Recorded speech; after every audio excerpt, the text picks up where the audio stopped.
Livre 83 questions, question 70. Sur ces paroles de l'apôtre, la mort a été absorbée dans la victoire. Ô mort, où est ta résistance? Où est, ô mort, ton aiguillon?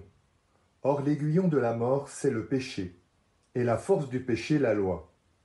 Par mort, je pense, l'apôtre entend ici l'habitude de la chair, qui résiste à la bonne volonté par l'attrait des jouissances temporelles. Il ne dirait pas, ô mort, où est ta résistance, s'il n'y avait pas eu résistance et combat. Or la lutte de la chair est décrite dans le passage suivant. La chair convoite contre l'esprit et l'esprit contre la chair. En effet, ils sont opposés l'un à l'autre, de sorte que vous ne faites pas ce que vous voulez. La sanctification parfaite produit donc cet effet que tout appétit charnel est soumis à notre esprit éclairé et vivifié, c'est-à-dire à la bonne volonté. Et comme nous nous voyons maintenant privés de beaucoup de jouissances puériles, dont le refus causait à notre enfance les plus cruels tourments, ainsi devons-nous croire qu'il en sera de toute délectation charnelle quand une sainteté parfaite aura tout réparé dans l'homme.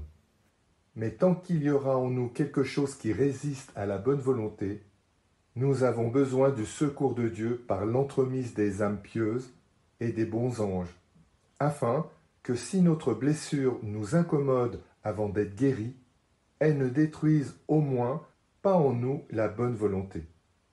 Nous avons mérité cette mort par le péché, péché parfaitement libre, parfaitement volontaire, puisqu'il n'y avait dans le paradis terrestre aucune douleur, aucune privation de jouissance, qui pût, comme aujourd'hui, faire obstacle à la bonne volonté.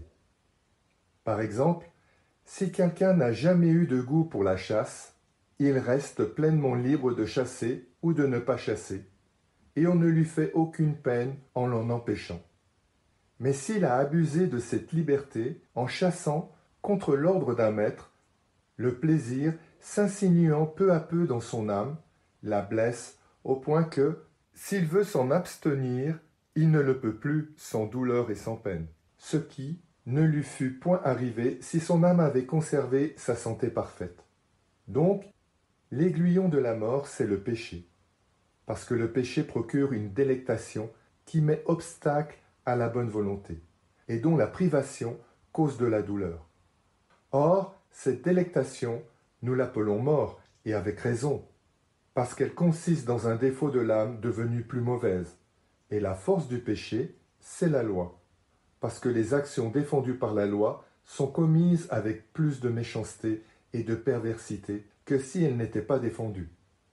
La mort sera donc absorbée dans la victoire, quand l'homme étant entièrement sanctifié, les délectations charnelles auront disparu dans la jouissance parfaite des biens spirituels.